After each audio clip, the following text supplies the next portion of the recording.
Hello, my name is Clare Soloway and welcome to Conscious TV.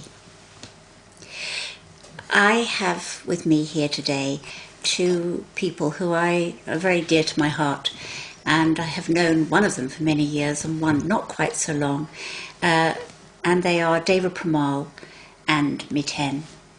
Hello. Hello, Claire. And it's a joy to be here with you. I feel honoured that I'm doing this interview with you. Really honoured. And I'd really like to begin by asking you. I don't know who's going to step forward first here. I'll leave it to you. But just to give something, because a lot of people will know you, some may not, of how you have come to this spiritual journey, which we're all on, but which I think you take with the work that you do and together into a level of a very deep feeling of consciousness and awakening, and how that might have begun for you and how this journey has come about for you. You start.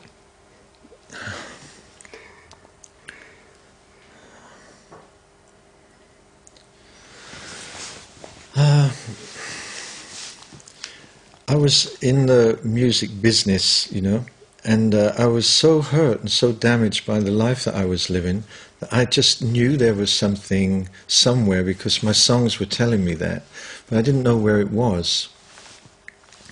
So my whole beginning was taking that step from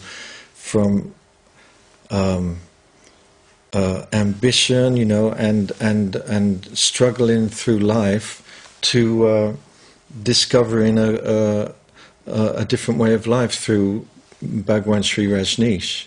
And the music that we make now is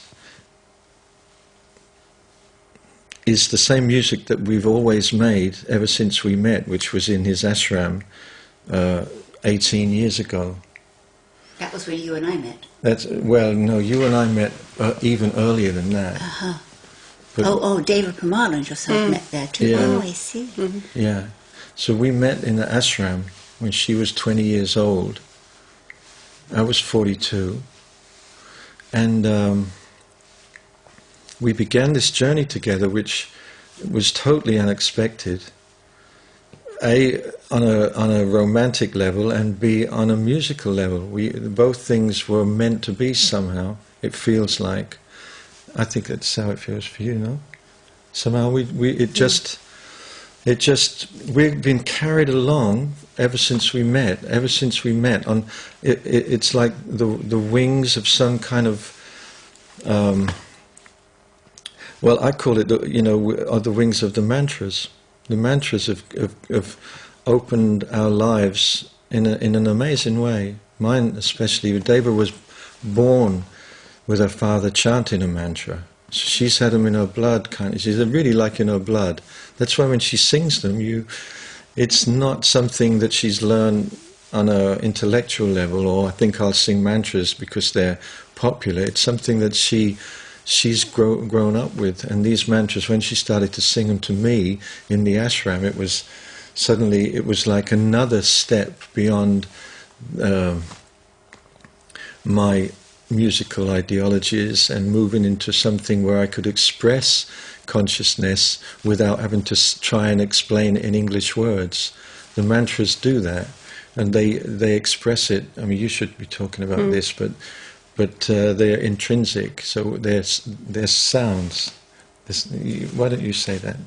Yeah, I was looking forward to hearing more from your journey. Oh. It's all about me now. We get to that. Yeah. Well, let's just hear about the mantras from you a little bit, because I think that's what Miten's starting to talk about. Yeah, because I was literally, like Miten said, brought up with mantras. They were part of my family daily life, like singing the Gayatri mantra, which is the oldest one. Basically a prayer to ask for enlightenment of all beings on the planet. I sang that every night as a good night song with my parents, 3 times every night. And afterwards I would say Satchit Ananda, Satchit Ananda, Satchit Ananda, truth.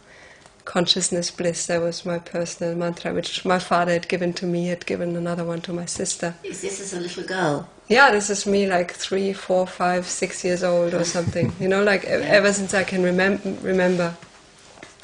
And at that point, I of course didn't know what mantras were, you know, I just knew it was not what my schoolmates were doing and just before sleeping, you know. And then actually, when I was around 10 and I felt like finally I can somehow decide where I really want to go with my spiritual journey. I mean, I didn't have those words as a 10-year-old, but I was really drawn to Christianity. And just because I liked my religion teacher and I, you know, like, I don't know, maybe I really wanted to be normal. I really wanted to be like everyone else, you know. Because your parents weren't normal. Yeah, and so then there was this thing that I would sing the Gayatri first and then I would quietly, secretly say the Lord's Prayer and have this prayer to this God, you know, to that kind of God, Christian image.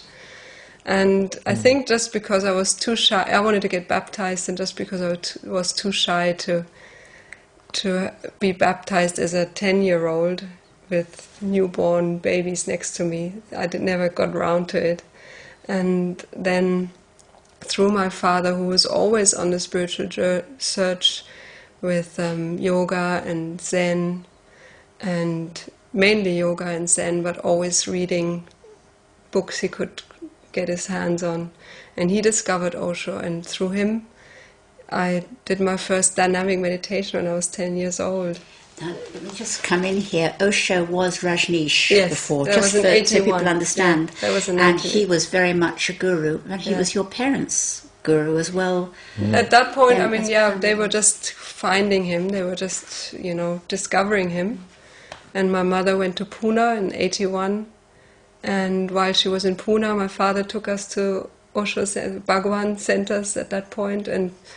And I was like, yeah, I want to do dynamic. I want to, you know, screaming and breathing and catharting and jumping up and down. And I just felt so right at home. It was just no question that it didn't feel weird, or I don't know, it just felt like totally, this is my family. And I had really no idea what he was talking about because I didn't speak English. And I just loved the feeling of this community. And I did the meditations I did alone regularly a lot. I mean, I didn't really have a problem doing them alone either. So once I gathered the courage to be a sannyasin also in school, which meant at that point wearing red and mala, I took sannyas and was in school as this, again, weird person. You know? You joined the weird one. I mean, again, I wasn't normal. So kind of didn't work for me to blend in completely all the time. And I had no, I mean, you know, about music. I was musical in a way because my mother is a musician. My father was playing hand drums, so the music was all around, but I was never especially talented as a musician, or it didn't even occur to me to become a musician. So when I was going to become, I thought, like some body worker. I really loved massage and craniosacral, and so after school I thought that's where I'm going to go. And then I met Miten. I was 20 years old. And I loved his music, and I loved always singing. I loved in the ashram. I loved the evening gatherings with the music. And then I thought, oh, what could I do so I can be with him all the time? Did you fall in love with him? Yeah, we were together, and I just wanted to be. You know, I was also young and dreamy, and I loved traveling, and you know. Maybe I could sing with you, you know, maybe it was really not a very much higher spiritual motive, you know, it was more like, at that time. No, it was like, and